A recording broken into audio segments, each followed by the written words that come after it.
What is up, guys? It's the Sound Alchemist here with Gershwin. and today we're back to answer more of your questions in another tingly video of For the Greater. This is a video series where we answer the questions left by you, the viewer. If you have a question for us, comment down below, put question in front of your question because we get those questions first. That's what James Murphy did. He asks, if Tyranids harvested orc biomass, can Tyranids evolve spores/mushroom-based units and infect worlds like orcs?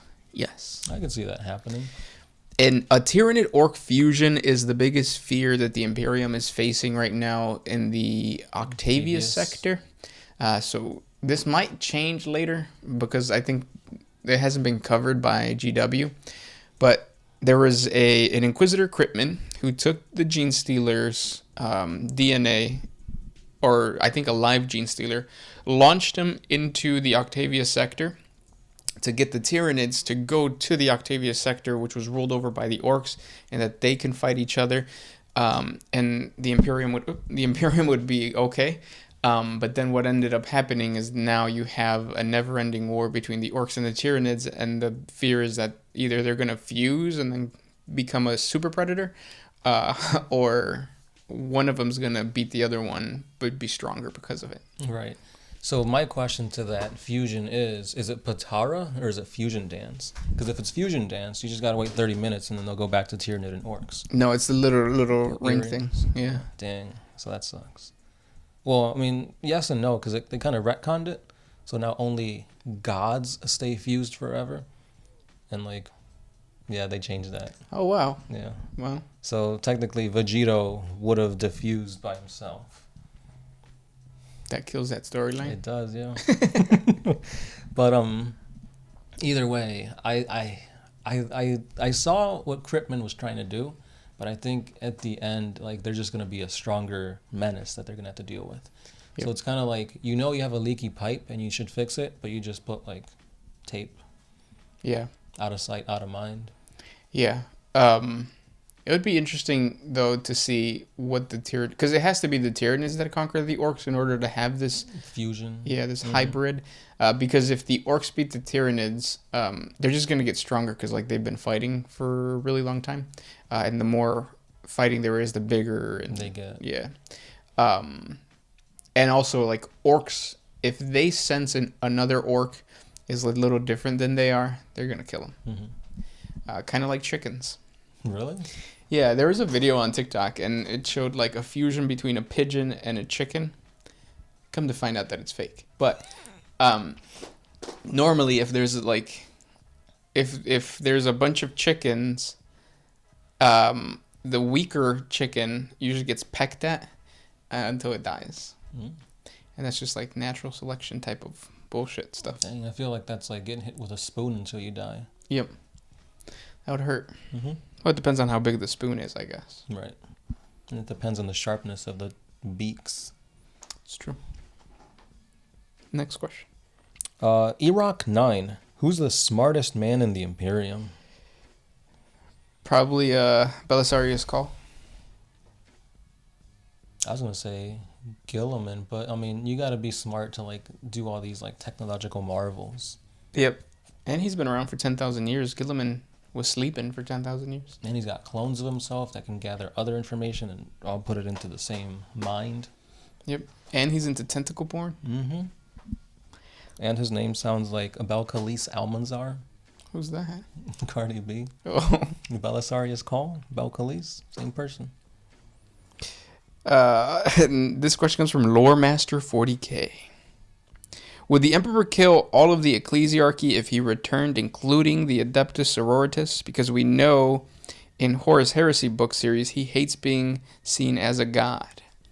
No, and the reason that I think that the Emperor would just suck it up is because he's talked to Alicia Dominica, the leader of the Sisters of Battle, and it's not like he gave the order to disband. Mm-hmm. She actually came out and was way more pro-Emperor. And he also talked to Gilliman, and he didn't tell Gilliman, hey, go kill the Ecclesiarchy. Right. So, yeah. Yeah, because if any of this happens, I think that's just going to start a chain of events that'll lead to, civil war or something. Yeah. Ban's Bank. Are there graffiti writers getting up on Hive cities? Oh, of course. There's actually a Gene Stealer cult mini that like got converted, and he looks like he's like yeah, a tagger and stuff. but I mean, all like the Necromunda gangs, like they tag their. That too. Yeah. Next question. Odin God of Wisdam. If there were no Chaos Gods, are there any legions you think would have rebelled anyway? Yeah, probably all the ones in the Bad Ebb War. I still think like the, what do they call this, Celestial Lions, the Mantis Warriors, like no matter what, there's always going to be rebellion in a regime as like tight as the Imperium. So Yep. It's bound to happen. Because you have to remember that the Space Marines and the Primarchs were already pissed off that the Emperor gave power to humanity. Because like it's basically like they were the demigods, and now they have to answer to these diplomats back on Terra. Mm-hmm. So there's already tension there, and then you have different Primarchs like what's his name, Perturabo. Yeah, Mm-hmm. who would always get the shitty jobs and stuff like Yeah. that. Eventually, he would have been pissed and popped off. Which that's kind of what happened with a lot of the Chaos guys. Like they've had enough. The Emperor has been, or like for Kurz, it's like the Emperor's gonna keep treating us with oppression, and that's not what should happen. And nobody listened. Nope. Angron was like, I don't care what you have to say. Like you took me away from essentially his family, his gladiators. It's like I'm gonna rebel. So it was bound to happen. Yeah. This one is by Goferia Rebels. I thought you had another one. Oh, here it is. When should one use an Exterminatus, and can one use it freely? Because I remember an Inquisitor that started blasting some planets. So only like higher ranking officials can do that. Mm-hmm. And when should you use it? Ooh, sorry. When should you use it? Really, there's no. Yeah, there's no guideline. It's like No. 13 chaos cults erupted on this planet. Well, I gotta wait for the 14th one. Yeah.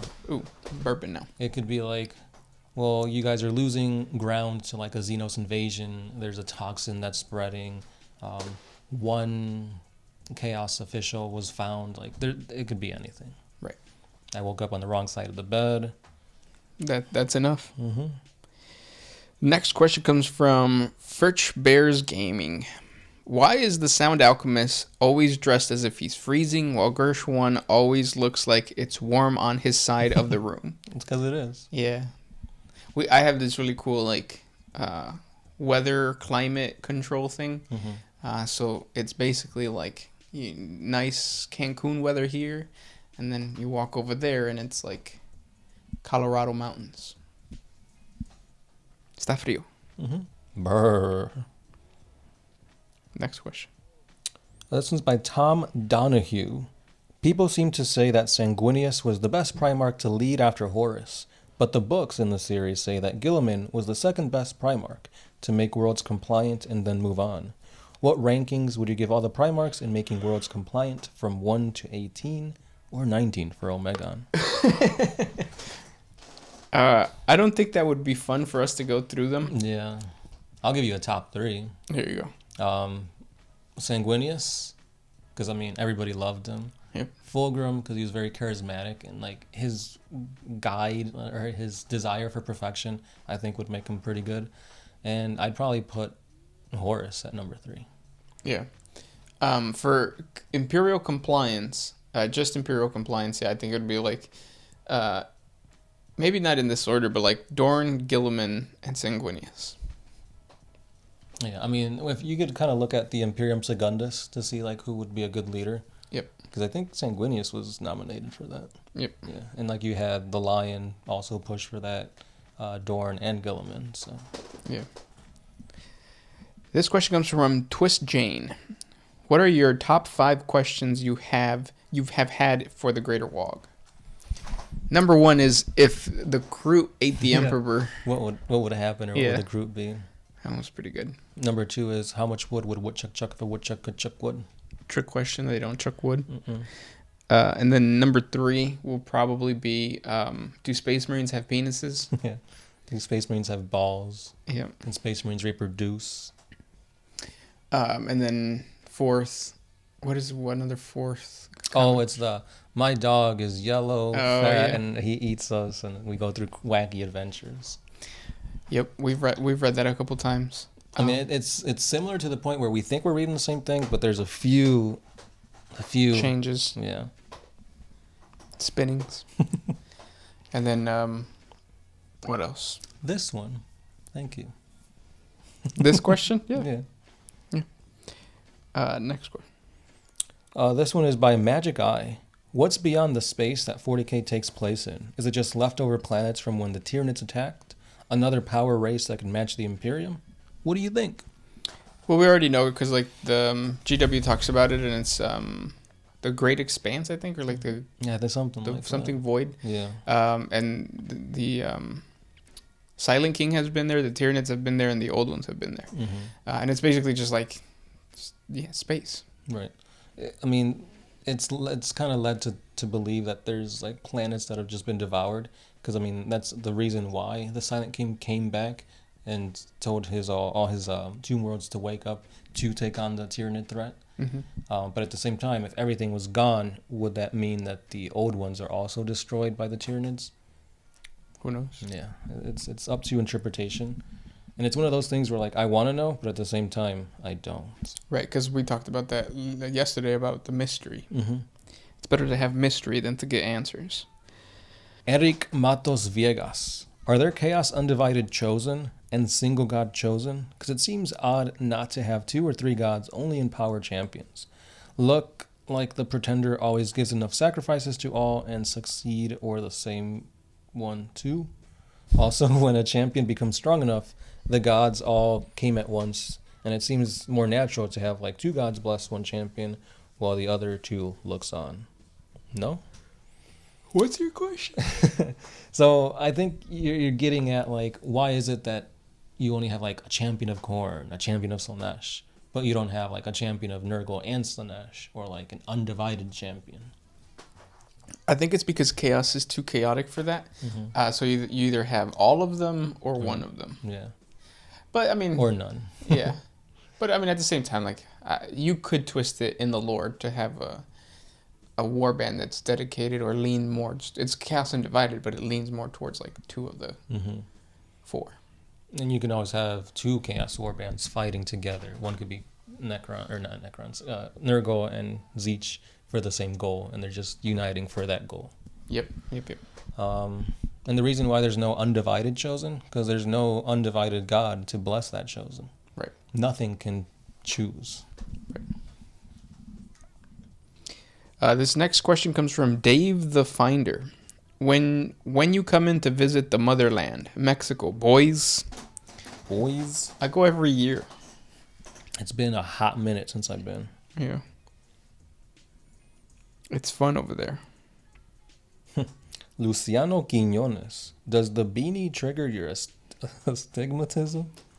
The beanie? Mm-hmm. What beanie? You had a beanie on like 2-3 weeks ago. I had a beanie on? And a lip ring and glasses. Oh, yeah. My astigmatism. Next question. This one comes from Martin von Posen. If the Man of Iron UR025 claims that he met the real Omnissiah and that the Emperor is a false one, who do you think is the true Omnissiah? The Void Dragon? Probably. That's what I always had in my head canon. It seems like that's not the case now.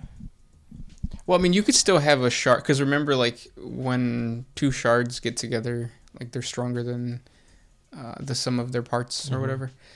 So it could be multiple shards on Mars that's creating the Void Dragon, and the Void Dragon that the Necrons are using is just 1 shard. Yeah, that's true. So, thank you. I feel better now. I mean, if you, yeah, the way that it is written, right? Yeah. Because I mean, if it is just a single shard under the Martian sands, then that kind of diminishes the legacy of the Emperor. Because it's like the Emperor had an epic clash against this dragon and used it as leverage to gain Mars to make the treaty with Earth to be the superpower that they are now. And it's like, well, if it's just a shard, then like, is the Emperor not strong enough to take on, star gods? And another thing, in the beginning, he could have fought the actual Void Dragon, the full Catan, defeated him, put him under Mars, because there's a story in the Necron Codex of, this is like the old 5th edition one, of Necrons appearing on Mars randomly and then disappearing. Mm-hmm. So nobody knows exactly what they did or what the purpose was, but that purpose could be to steal a shard of the Void Dragon. Maybe. I'm happy again. But GW's never going to tell us so. I think it's one of those mystery over reveal. Yes. This one is by Odin God of Wisdam. If there were no chaos gods... Oh, no, we already did that one. They said if they would rebel. Yeah. This one comes from Gentle Rain. Do you prefer indica or sativa before you shoot these videos?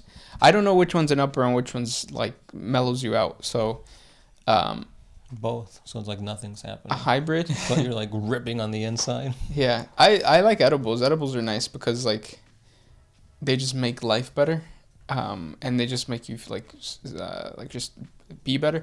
But I would not be able to take something like that and then make a video like this because my dyslexia like gets really heightened, and I can't, like, I'll see a word but they look like lines to me, so I can't read your questions. So it's like the beanie would morph on you again if Basically. you ever did that. Yeah.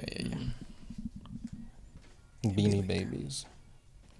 The best part is drinking water because it has like actual taste. It's crazy. This is interesting. I want to know your take on this. 2, the second, 11, LL. I don't know what your name is. It's just 2 lines. It still doesn't make sense to me how Korax, a Primarch with access to the Emperor's gene labs and knowledge, failed, but Call succeeded. When he was trying to like improve like the Space Marines, when he made them into mutants. Yep. And Call, no, I'll make a Primaris. I got you. Time. Yeah. Belisarius Call had 10,000 years to perfect it. Korax had like a hot minute. Yeah. He's like, oh dang, my parents are in the driveway. I got to clean up this room real quick. Yeah, basically. And then he mutates his sons. Mm-hmm. I mean, that's really the only explanation. Yeah, because I mean, technically they should, because they do have the knowledge, the technology. It's all there. Like, yeah. Maybe he was missing Chemical X. The Powerpuff Girls were born. Mm-hmm. Oh, they're making a live action show of that. Ooh, that's gonna be weird. Mm-hmm. I just want them to have those fingerless hands. Yeah. And then I'll be happy. Well, is it so? Is it gonna be a movie or a show? I don't know. I think it's a show. Because if it's like a kids version, like directed towards kids and not really just trying to tell a story, it's gonna be terrible. Like I imagine like Disney Channel level, like writing for the Powerpuff Girls. That's gonna suck. Next question. Night Book. Seeing as Magnus's soul shattered into parts, does that mean that his psychic powers got weaker than before when he was complete? And if so, how powerful would a Chaos Prince Magnus be with his complete soul? What? He was shattered in the story? Mm-hmm. I don't remember that. It's like, hey you, and they don't know un tiroteo, so he's not complete. Oh, that explains everything. I mean, as strong as Magnus is, I think he did get a little bit weaker, but not to the extent where like you'd notice, because like he's so powerful that like even if he got weaker, he's still leagues above like others. Yeah. And like being empowered by like the Chaos Gods, it's like, yeah, obviously he's gonna be strong. So at the end of the day, he's strong regardless of what happens. Yeah, I agree. Mm-hmm. This is the last question, and it's coming from Goferia Rebels. Sup? Hey. When should one use an extermin? Oh no. Yeah, we did that one. Yeah. You got one? I have. Okay. Is it by Hunter? No. Which one you got? Main threat. Go ahead. Okay. Is there historical references to the 20th Roman Legion double-crossing their leaders, the XX? No way. Yeah, the whole what do you call it? Dang, I forgot the dude's name. Alfarius? No, the actual Roman leader who got stabbed. Oh, Caesar? Yeah, Caesar. Yeah, he got double crossed by his homies. Was it Caesar, though? A Roman emperor got stabbed by his homies. Yeah, because I thought Caesar's the one who crossed the Rubicon. He might have done that too. And then after that, like, all the other emperors were called Caesar. So maybe it was a Caesar. I had a friend named Caesar. I had little Caesars. Et tu, brute? That sounds good. Cardboard. With sauce. There you go, with sauce. Yeah, but as far as like historical references for a double, yeah, I think it's just that one. Also, Roman numerals 20, which is the 20th Legion, 2 X's, double cross. And I don't think the Roman legions went up to 20, did they? No, yeah, they did. They had to. Yeah. But yeah, those were the questions for today. If you guys have more questions for us, please comment down below. Thank you guys so much for listening. Talk to you guys next week. Yeah. As always, this has been the Sound Alchemist. Gershwin. And we are out. Always